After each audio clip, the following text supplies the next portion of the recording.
All praise belongs to Allah, the most merciful, the most wise. He is the one who knows the silent tears, the unheard prayers, and the struggles hidden behind brave smiles. There comes a moment in life, especially in the life of a woman, when the support she expected disappears. People walk away, promises are broken, hands she trusted are no longer there. And in that moment, she may feel weak, but in reality, that is where her strength begins. Because when a woman has no one but Allah, she finally turns to the one who never leaves. Education teaches us that dependence on unstable sources creates instability. Faith teaches us something deeper. The heart was never created to rely on people, it was created to rely on Allah. And when a woman places her trust in people, disappointment can shake her. But when she places her trust in Allah, hardship refines her. Allah does not abandon His servant. If He removes something or someone, it is not to leave her empty, but to redirect her heart. Sometimes Allah removes the crutch so she learns how strong her legs already are. And when a woman stands alone with Allah, she learns patience instead of panic, prayer instead of complaint, growth instead of bitterness. Her strength becomes quiet. Her dignity becomes firm. Her confidence no longer depends on validation. This is not weakness. This is spiritual maturity. History, education, and faith all show us that the strongest individuals were shaped in solitude, reflection, and reliance upon God. When no one listens, Allah listens. When no one understands, Allah understands. And when no one helps, Allah helps in ways she never imagined. And slowly she realizes something powerful. She was never alone. Again, she was being taught how to stand with Allah. And that is a position of honor. Okay? So if a woman finds herself at a stage where she says, and I have no one but Allah, let her know this. You are not at the end. You are at the beginning of strength, clarity, and purpose. Okay? Because when Allah is all you have, Allah is more than enough. May Allah grant strength to every woman walking this path. Fill her heart with peace and replace every loss with something better. True reliance, tawakkul, is not merely a spiritual phrase. It is a disciplined mindset and a learned way of living. It means placing complete trust in Allah while continuing to act responsibly within one's capacity. For a woman, especially when external support systems weaken or disappear, tawakkul becomes a stabilizing force that reshapes how she understands strength, control, and security. Instead of viewing reliance on Allah as passive waiting, Islam educates the believer that tawakkul is active faith doing what is not possible while surrendering outcomes to the one who controls all results. Human reliance is limited by nature. People change, circumstances shift, and emotions fluctuate. When a woman anchors her sense of safety and worth entirely in people, family, friends, or societal approval, she becomes vulnerable to instability. Tawakkul teaches her to recognize these limitations without bitterness. It educates her heart to expect imperfection from creation while expecting completeness from the Creator. This shift does not make her detached from people. Rather, it makes her emotionally balanced. She can appreciate support without being shattered by its absence. From an educational perspective, tawakkul builds emotional intelligence. A woman who relies on Allah learns to regulate fear, anxiety, and uncertainty. When outcomes are unclear, she does not collapse under what-ifs. Instead, she understands that effort is her responsibility, while results belong to Allah. This understanding reduces chronic stress and overthinking, replacing them with calm decision-making. She learns to act with sincerity rather than desperation because her self-worth is no longer tied to immediate success or approval. True reliance also teaches patience with purpose. Patience in Islam is not silent suffering. It is endurance with awareness. A woman practicing tawakkul understands that delays are not denials and that unanswered prayers are not ignored prayers. Sometimes the lesson is in the waiting itself. This perspective educates her to see time as a tool of growth rather than an enemy. She becomes less reactive and more understanding that Allah's timing often protects her from outcomes she cannot yet perceive. Tawakkul also strengthens moral resilience. When a woman relies on Allah, she is less likely to compromise her values out of fear of losing people or opportunities. She understands that provision, honor, and dignity come from Allah alone. This knowledge empowers her to say no when needed, to walk away from harmful situations, and to maintain integrity even when it costs her socially or emotionally. Her strength becomes principle-based rather than pressure-based. In practical life, reliance on Allah transforms how a woman handles failure and success.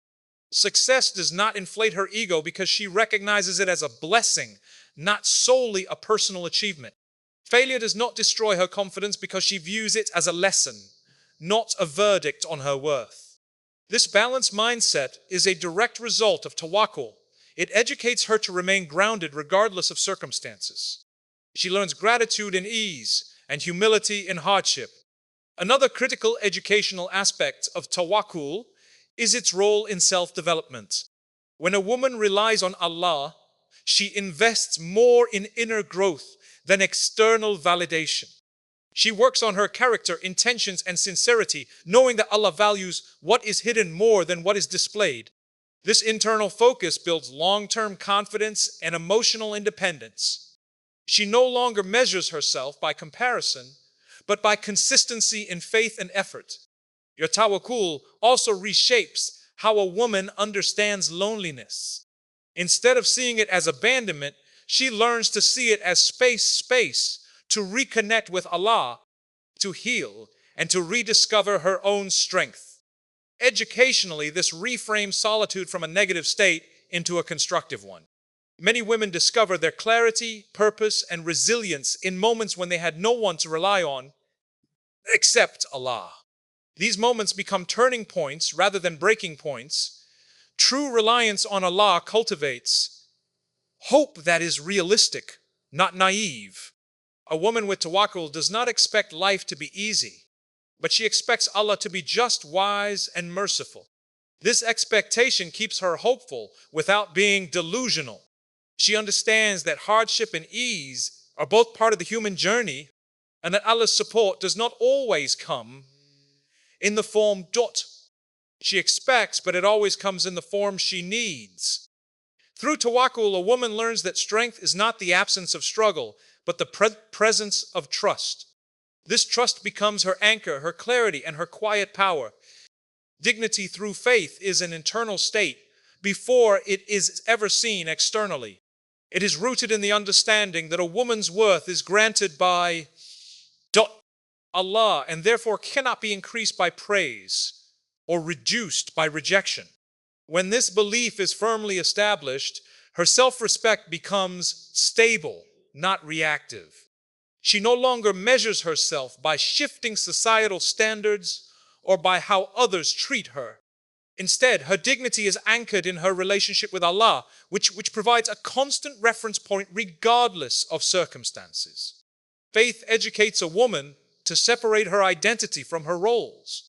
While she may be a daughter, a wife, a mother, or a professional, her value does not begin or end with any of these labels. These roles may change, be delayed, or even be taken away, but her dignity remains intact because it is not role-dependent.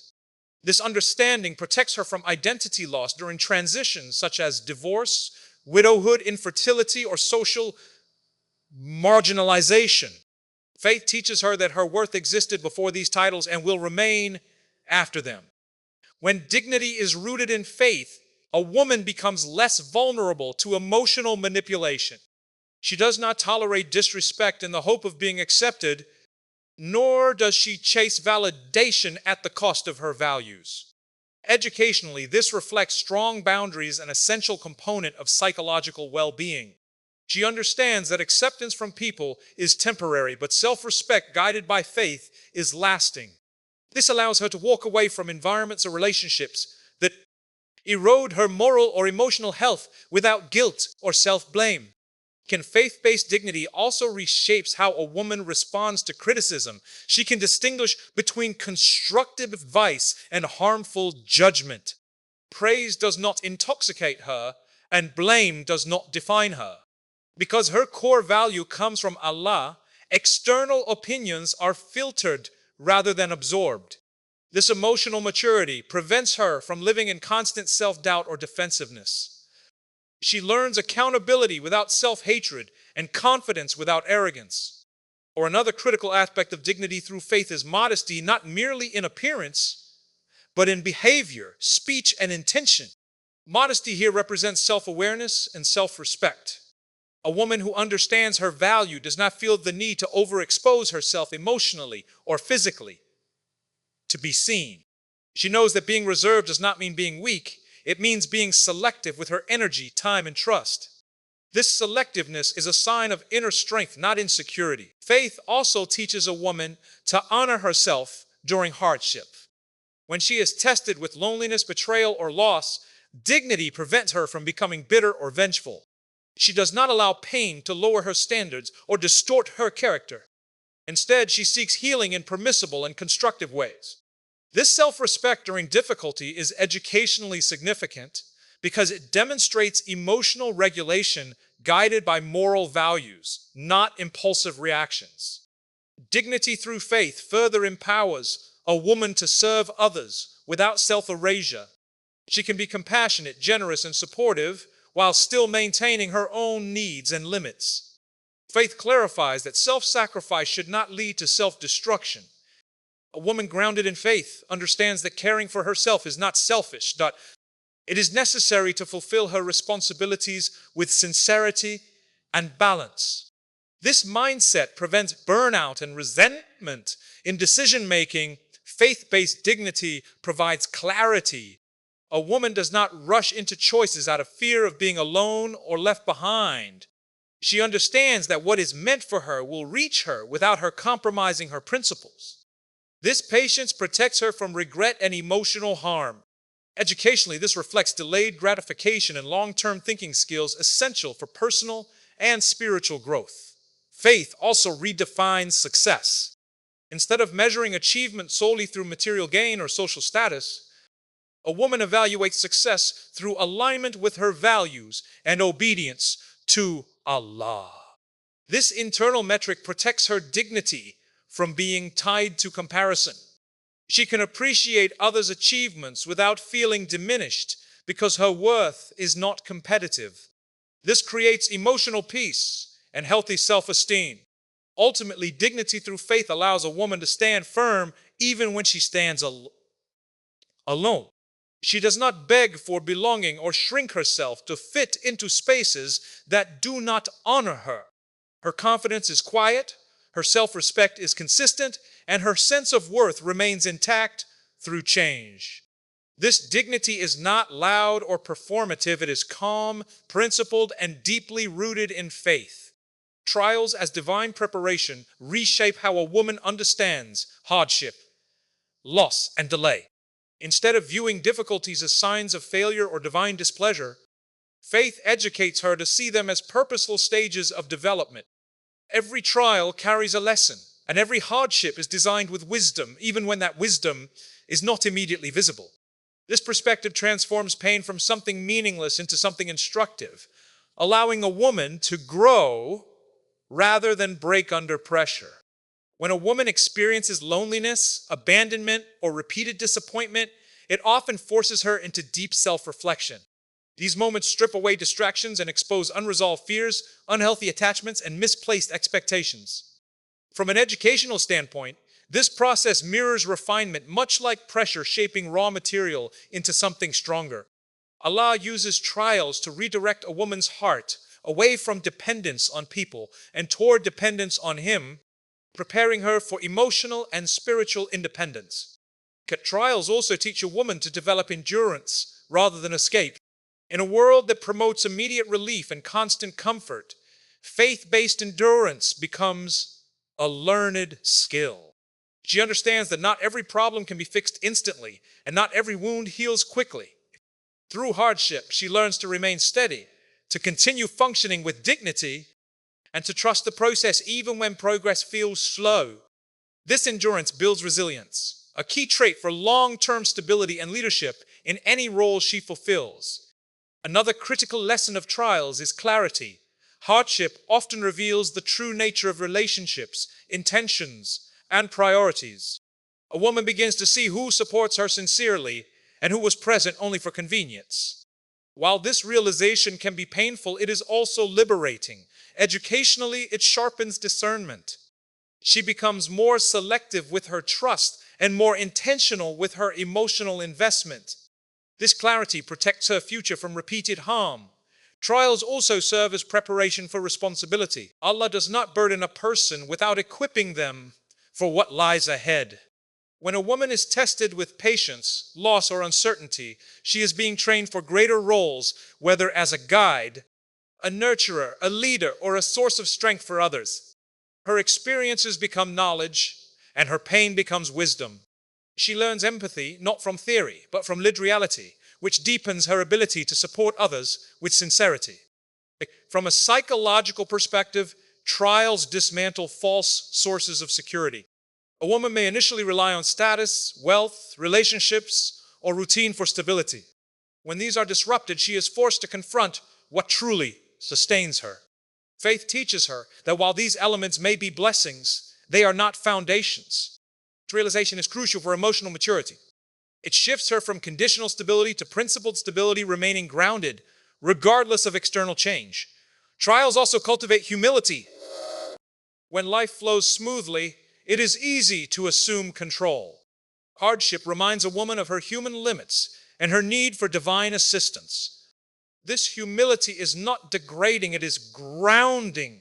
It allows her to seek help without shame and to make dua with sincerity rather than entitlement.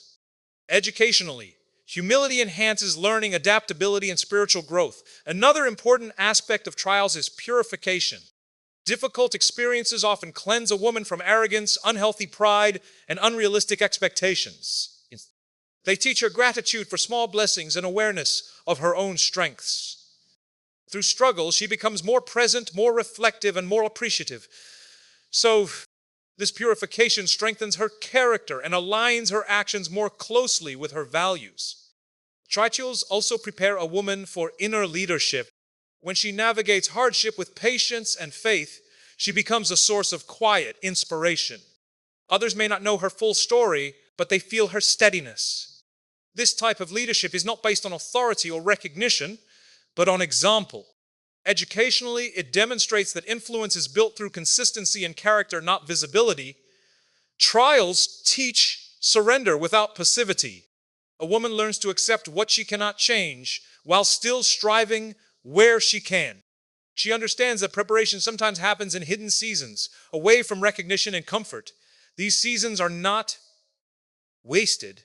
They are formative.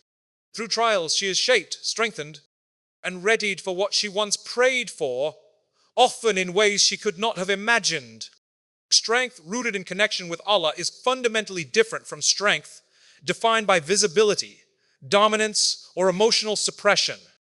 It is an internal stability that allows a woman to remain composed even when circumstances are unstable.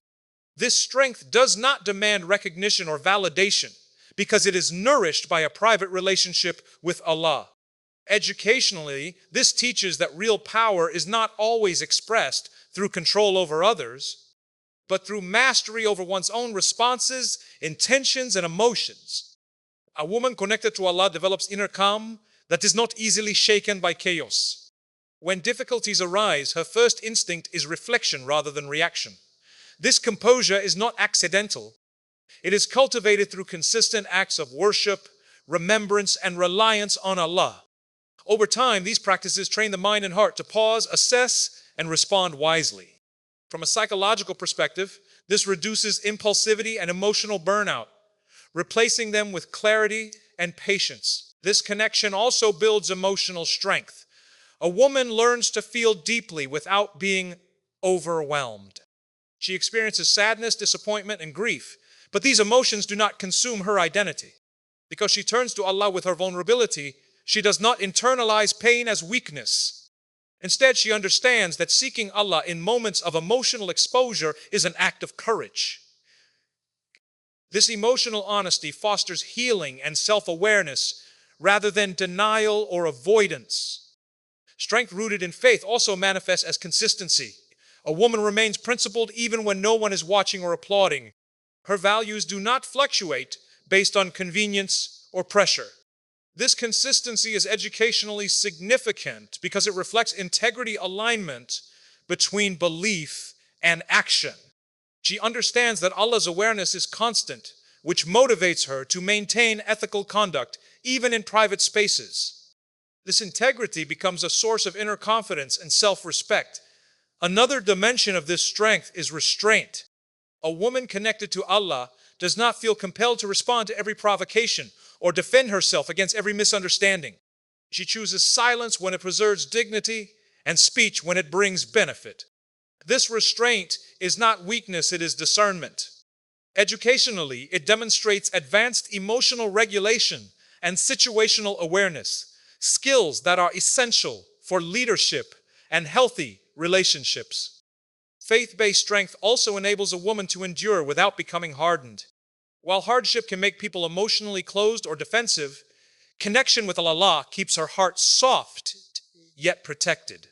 She remains compassionate without being naive and trusting without being careless. This balance allows her to maintain healthy boundaries while still engaging with the world meaningfully. Such balance is a sign of maturity, not detachment. This strength further appears in her ability to forgive without forgetting. Forgiveness, when guided by faith, is not about minimizing harm, but about releasing oneself from emotional captivity. A woman connected to Allah understands that holding on to resentment drains energy and clouds judgment. By entrusting justice to Allah, she frees her heart to focus on growth and peace. Educationally, this reflects emotional intelligence and long-term mental well-being. Connection with Allah also redefines independence. A woman may stand alone, make decisions independently, and carry responsibilities without support, yet she does not feel isolated. Her sense of companionship comes from knowing that Allah is aware of her efforts and struggles. This awareness prevents despair and nurtures resilience. She is independent in action but dependent in trust, a balance that prevents arrogance and helplessness. Okay, another key aspect of this strength is adaptability. When plans change or doors close, a woman rooted in faith adjusts without losing direction. She understands that redirection is part of divine wisdom. This flexibility prevents rigidity and hopelessness. Educationally, adaptability is a critical life skill, allowing her to navigate uncertainty with confidence rather than fear. Ultimately, strength rooted in connection with Allah is quiet, steady, and enduring. It does not seek to overpower life's challenges, but to move through them with purpose and grace. This strength grows over time through consistent faith, reflection, and trust, shaping a woman who is grounded, resilient, and deeply secure within herself.